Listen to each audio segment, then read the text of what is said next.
Kinois. Pour tous les fans de la Goma, les salariés de Tinabiso, pour Tanaki. Dès que les fans ensemble, réfléchir, il faut monter une structure, une association, où ils sont pour tout Sunganaka. Et puis, à part cela, nous avons des grandes visions à caractère social à réaliser dans le futur.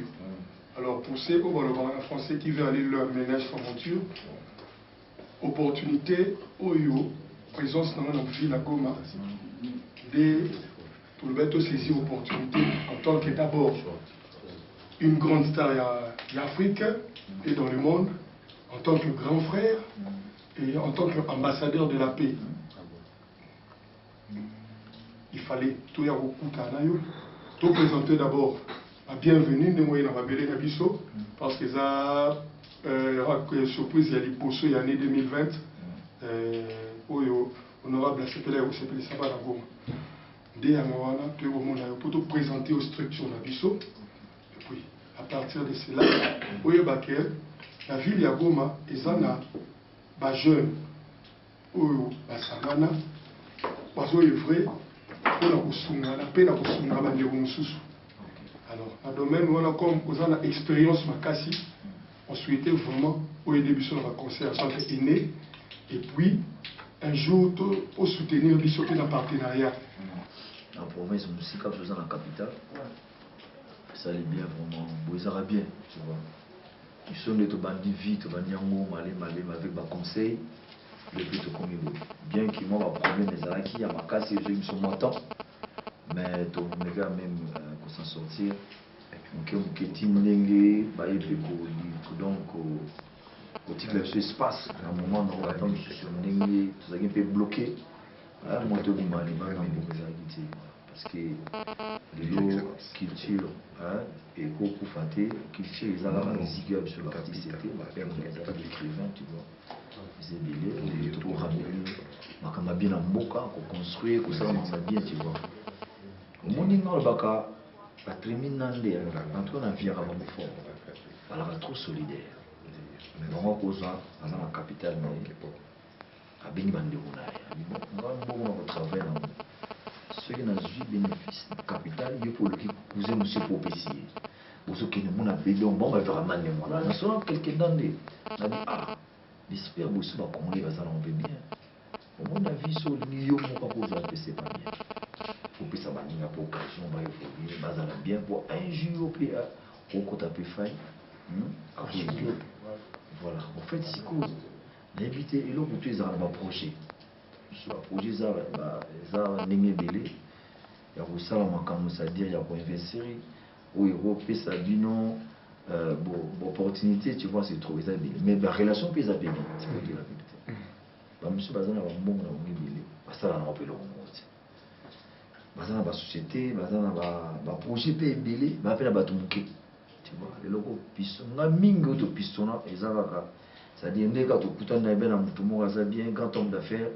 Il dit, mon frère, frère Nama, le haut temps n'a pas sur pas, c'est-à-dire c'est à toi, maintenant il va comment garder la relation bien, le péco seulement va bien la vie.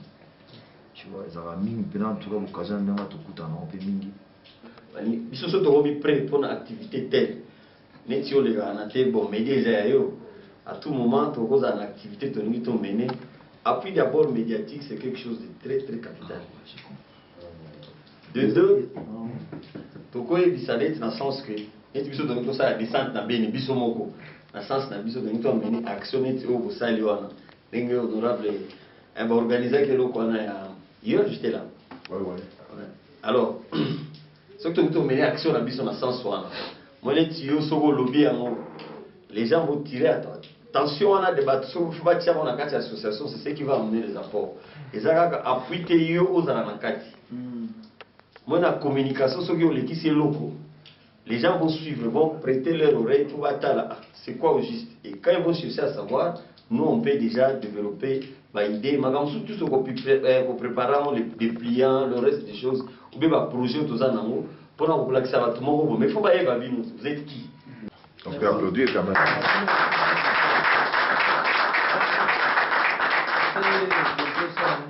Sans but lucratif. Sans but lucratif, voilà. Voilà.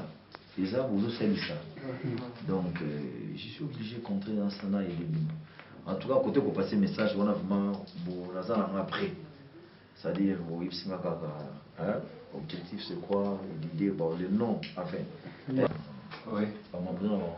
Oui, bon. Toza, vraiment, non, Toza assisté. Mais Toza, déjà, n'a pas contact avec Toza, parce que Bissonio sort Toza affilé quelque part. C'est à partir d'un contact avec Bissonio Toza qui sort Bamakambu. D'être en contact, n'a pas même UNICEF, même UNESCO, tous ces organismes-là. Voilà. Raison pour laquelle. Même UNICEF a essayé Bissou. Tout démarrer dans l'action Moko Bissou Moko. Comme ça, va t'aller, tu m'as envoyé Ebola. Comment est-ce que tu peux initier le projet et puis on avance avec ça. Mais le là, où ici, ça lui me dit, tu ça, même dans le sens à Ebola. Comme ça, tu vas évoluer. Parce que l'initiative est honorable, c'est vraiment très loin. Parce que tu vas te là qui va se faire là qui. Tu vas te là qui après tout va se là. Et beaucoup de gens ont promis dans l'enveloppe la qui non mais c'était très très bien. Je voulais même te dire merci après par rapport à ça. Bon, en fait, on dit action pour les salons c'est bien, c'est pas mal. Mais en fait, il fallait pénétrer ça à bien, s'il faut dire la vérité. Comme ça, mais ça m'a mis bon, on vit des bambous, sur le Ganzaki. Mais projet pays qui m'a fallu quitter ça descente mon abîme. Bon, si nous avons association, est-ce que c'est faisable? Oui, c'est faisable. Vous s'organisez, vous êtes star, vous êtes la bine. C'est faisable. Et ça bien, pour consoler, voilà. Si on a bu ce budget, déjà pour la donc voilà. Si par exemple, le prochain dans le pays, vous contactez UNESCO, Monisco, voilà, par exemple. On a comme la dimension, on les a appelés au alors, au financier, binopé par exemple. Souhait d'habitude à notre coup, t'as un autre, tous on va conseiller à vous. Beaucoup contacté théâtre, par exemple. C'est pas que les artistes musiciens. Les comédiens peuvent aller à mon père. Tu vois, ça y est, on a la pousse à nos fonds, c'est-à-dire qu'on a contacté Mamou.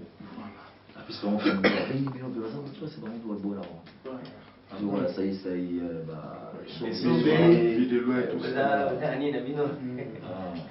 l'ouverture d'esprit par rapport à votre projet, tout ça, parce que déjà, on voit quand même, heureusement, vous appelez la grand frère Nanga Mouniomo, il était dans le même sens, et il sollicite d'ailleurs, je vais vous présenter votre invitation, on aura une prochaine réunion le samedi prochain, donc je souhaiterais que vous participiez à cette réunion. Je suis encore là. Ça sera un plaisir et un honneur pour nous. Merci, président. En tout cas, merci beaucoup les rois de la forêt. Salut, ce plaisir, Makassi.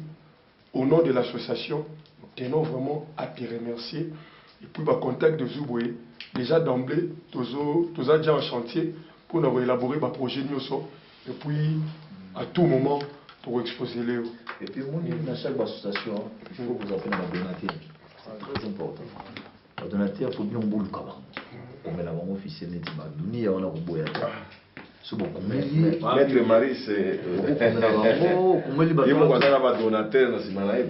Non, il faut qu'on renforce ce soir. C'est là.